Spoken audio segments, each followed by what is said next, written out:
We zijn heel opgelucht. We hebben eerlijk gezegd, omdat we dus ook 25 jaar bestaan hebben, dat vonden we dus heel schande. Nou ja, dat het wist waren van de regering. Het mocht net, alles die klaar, maar we zijn er nog wel klaar voor. Mits november vorig jaar zou het 24-jarig jubileum van de Vrolijke Strijders groots vierd worden op het Wadro-terrein in Eerste Maar. Troch de onkundige lockdown light voel alles op het laatste moment om. En dat kwam het on. Een kaart wie echt niet wordt, wie persoonlijk, wie ik, wie is weer het hier. Ik wie de tweede lockdown volgens mij. We moesten er weer twee keer bij de wal opkrabbelen. En dan moesten we weg. Ik kon even net de wei en de energie vinden om dat te doen. En nou ben we weer weg. Ja, klopt. Gelukkig al. Ja, inmiddels leiden we weg. En ja, het gaat de goede kant op gelukkig. Van Meinersma is een feest als dit uitpakken, maar alles wat je hebben.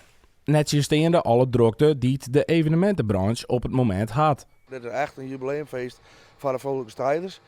Ik ga carte blanche, zal ik maar zeggen. Dus al mijn ervaring tot hier hen. En ik denk van, nou, dat vind ik mooi, dat vind ik apart. Die zetten we hier op. Dat wordt echt een uniek iets. Ja. Groot feest dus, sneun. Hoeveel man verwacht je hem? Kun je hem kwijt? Nou ja, we kunnen 1850 mensen barren.